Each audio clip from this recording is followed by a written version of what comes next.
When it comes to remodeling, we know how to do it right. And we also know that whether you've remodeled your kitchen or not, you can always use some new cooking ideas. So we came up with this show because the kitchen only looks as good as the food that you make tastes. Welcome to the first episode of the Cooking Contractors. Today's menu focuses on two things: summer and simplicity. More importantly, we know how busy your life can be, so we're going to keep the food fussiness to a minimum. As you can see, we're cooking in a normal kitchen with everyday appliances. So what's on the menu for today? You know, when I think of summer, I think of clean, fresh flavors. So today we're going to make some of our all-time summer favorites. We're going to do an herb-infused chicken breast, roasted vegetables with a lemon vinaigrette, and also a tomato and avocado salad. Don, what's the advantage of preheating your kitchen now? Your kitchen. Alright, what we're first going to do is we're going to start by preheating the oven. We want to set it to 425 degrees. We really want it at a high temperature. We're going to prepare the marinade for our chicken. You and I hate to clean dishes, and I'm sure you guys hate to clean dishes also. So what we do is we actually make the marinade for this chicken in a Ziploc bag. What we're going to do for the marinade is we're going to get some olive oil, Dijon mustard, and herb. Depending on how many people you have over, you pretty much want to use one chicken breast per person. What my brother's doing is he's basically going to take all the leaves of the rosemary off of the stem. Now be careful with the amount of rosemary you use. It's a pretty powerful dish. So this one stick is enough for both of these bags. And again, same thing here. We want to take just the leaves, get a nice rough chop on everything. And the whole point of marinating the chicken is to infuse it with more flavor, and it also helps to cut down on fat. Even if you only have 15 minutes, a little infusion in the marinade is better than no infusion at all. And give this a rough chop? Just give it a rough chop. And I'm gonna add about 2 large tablespoons of Dijon mustard. All right, so he's working on the herbs. I'm also gonna get some lemons. We want to put 1 lemon in each one of these. Before you cut the lemon, you just want to lightly roll it and press on it to just release the juice inside. And we're just going to cut it in half. Now because we're marinating this, don't worry about the seeds or anything like that. Just squeeze it straight into the bag. So far, we've got Dijon mustard, we've got a juice of 1 lemon, and we've got, I would say, about 2 tablespoons of herbs: parsley, thyme, and rosemary. So next we're going to add the garlic. We're going to crush them directly into the bag. I'd say about 5 cloves. Alright, so the next step is we're going to add the olive oil. Don't be afraid to add a lot of olive oil because the marinade, for the most part, is going to stay in the bag. But you do want this to be nice and moist. I'm adding about 1/4 cup of olive oil. Now we've got our marinade. Gonna get the chicken out. So what we've done is we bought some bone-in chicken breast. The reason we got bone-in chicken breast is because when you keep the bone in, it cooks a lot more evenly and it ends up being a lot moister. We're gonna put 4 in each bag. So you put the chicken into the bag. Once you put the chicken in the bags, you really wanna toss it around. Up and down. You really wanna try and coat all the chicken. But be careful because being that there is the bone in, you could pierce the bag, so just be careful. You then wanna put it in the fridge, flat side down, so that it marinates evenly. Not like this, where the marinade's gonna drip all the way down to the bottom. Our chicken is in the bag. We flatten out the bag. We're gonna put it in a tray, and we're gonna put it back in the fridge while we get everything else ready. All right, we're gonna prepare the roasted vegetable dish for you.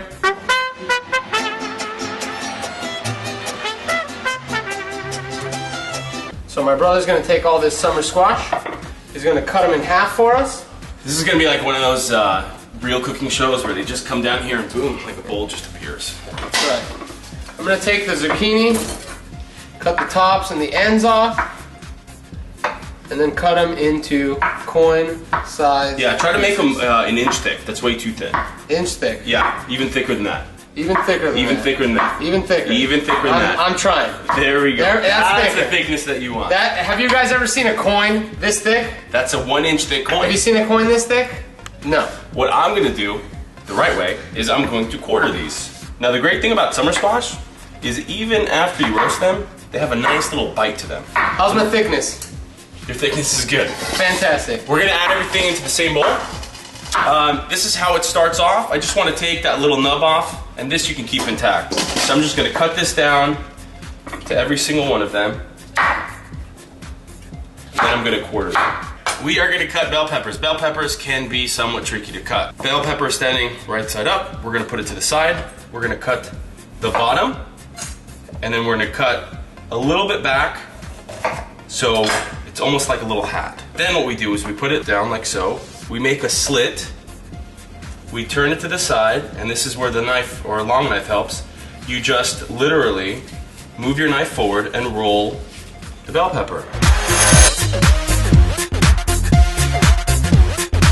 I want to cut them into 1-inch squares, because don't forget, when you are cooking vegetables in the oven, because there's so much moisture, they actually shrink. So next thing on the list is we're actually going to make the lemon vinaigrette for the roasted vegetables. The ingredients for this vinaigrette: Dijon mustard, olive oil, lemon juice, lemon zest, salt and pepper. My brother is going to start working on the lemon zest and lemon juice while I prep the bottle. Alright, so the first thing you want to do is you want to screw this. Now, I came up with a pretty cool trick, because this can be somewhat difficult to get stuff in without getting it dirty. So, let's screw the top. Plastic wrap. Bigger is better. Alright, we're in America, bigger is better. So, we have essentially plastic wrap that's covering it. You hold it down, you poke a hole, right? So now, when I'm putting things inside, if anything falls on the outside, I'm fine, because then I'll just take the saran wrap off after it. What you want is a microplaner. You could do this with a grater as well, but just be careful. It's a lot easier with a zester like this. You want to get the yellow and not the white. Once you get into the white, it gets really bitter. So, while my brother is squeezing the lemon, I'm going to start by adding Dijon mustard. As you can tell, we like Dijon mustard. It's actually one of the best ingredients you could use for vinaigrettes, and mustard, whether it's in this. Dijon mustard also gives a nice body mustard. I like to use Dijon mustard more than any other mustard, so I'm going to add about 2 tablespoons. Now what I do is I push it in, and then I move it to I scrape it against the side. So we're going to use the juice of 2 lemons. We're going to put it straight inside. Again, we're using 2 lemons because the lemon is the acid or the vinegar in this vinaigrette. We're going to add that. And then my brother is also going to add all the lemon zest. While he does that, I'm going to get the honey. Now we're going to use 1 teaspoon of honey, and then we add the oil. It doesn't have to be such a science. All right, now we are done. Look, clean bottle. Throw that away. Then, pretty tight, take it, and mix. And voila, you have a vinaigrette. Actually, let me show you what the vinaigrette looks like. Okay, so what we want to do is we want to add the lemon vinaigrette plus salt and pepper that my brother's getting into the vegetable medley. Let's do a coarse grind, and let's use a lot of pepper. This is a culinary school trick. Right-handed, left-handed, whatever. Hold the bowl in one hand, toss with the other while turning. Hold the bowl in there you go. We're going to cook the chicken next. But before we take the chicken out of the fridge, we are going to prepare the pan that we're going to cook them in. I actually like to use a cookie sheet to roast chicken, whether it's chicken pieces or whole chicken. The reason being, the sides are relatively short. A lot of people use actual roasting pans where the sides are pretty high, but what ends up happening, and why a lot of you probably ask, why does my chicken come out soft and soggy? It's because when you have high sides, the moisture from the chicken evaporates, but it steams the chicken more than actually roasts it. Why do I like to use a cookie sheet for roasting other than dual purposes? It's because the sides are low. Stop. Why? You said cookie. Yeah, you mean shit. Yeah. So we're gonna take them out with tongs because it's pretty messy, and we're gonna arrange it relatively tight, skin side down. And the reason we do it skin side down is because I'm gonna season both the back and the front, or the top of the chicken. So when I season it here, then I just have to flip it over once, and I'm not playing the little flip over again. Don't forget, in the marinade that we previously prepared for you, we didn't add salt or pepper. So at this time, we want to season the pieces of chicken. Keep the skin on just for the roasting purposes, because again, it'll help keep the flesh moist. All right, we're gonna place this on the middle rack in our preheated oven. Put the timer on for 20 minutes. Okay, now we're going to prepare our avocado and tomato salad. Avocado, stand it up, run your knife through the avocado until you hit the pit, roll all the way around, and then when you see the pit, you'll simply take the heel of the knife, you'll give it a twist, and it comes out. Now what you want to do with all your avocados is you want to score them. We want bigger chunks here, and just cut it in half. All right, so we're gonna cut the rest of these tomatoes. Here's an onion. Basically what I do is take any of the loose wrap paper off, and then I cut the top part just a little bit, and then I take the root part, and I cut that off. Then the easiest thing to do is then just cut it in half lengthwise. what we want to do is we just want to take the knife and we just want to slightly angle it and take that root piece off because it gets a little bit difficult to chew. So I'm going to make my hand horizontal with the board, and I'm going to take my knife and I'm just going to slightly make 3 cuts. Then I'm going to take the knife and I'm going to make about 1/4 inch cuts into it, and it's still intact. I don't go all the way through. Then I go across, and then I go the same 1/4 inch, and it cuts into little pieces. Okay, we're gonna take our marinated vegetable medley and we're gonna put it in a roasting dish. You simply spread them around as evenly as possible, and then you'll put this in the oven on the top rack above our cooking chicken. What we want to do now is the chicken and the vegetables are almost finished cooking. We want to turn off the baking function, and we want to turn the broiler on high. The kitchen in this episode belongs to a client in a 2-story townhome. Located towards the back of the property, with only a garden window and a sliding door nearby, the kitchen receives minimal natural lighting. Our goal for this remodel was to open up the space and bring in as much light as possible while integrating the kitchen, dining area, and living room into one large great room. The white cabinetry with shaker-style doors creates a light and open feeling. We painted the back of the island cabinets in a dark gray color to hide nicks and scuff marks for when people sit at the bar. The wood countertop on the island both adds texture and functionality for our client likes to do a lot of baking. The Caesar stone countertop in Misty Carrera adds sophistication and is very low maintenance. The pot filler is a must-have accessory, but only for those that do a lot of cooking or where the sink is far away from the stove. For the backsplash, we chose a crackled ceramic tile with a glossy finish to add texture and reflect light. The large single basin sink makes it easy to clean oversized pots and pans. We also installed a hands-free foot pedal for the sink faucet so that our client could wash both his hands without touching the faucet.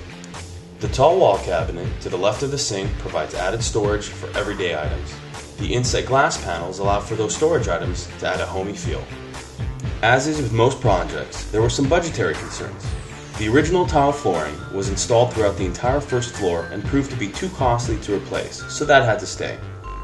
Due to some association restrictions, we could not add any additional windows and were limited with the interior layout because of other structural items.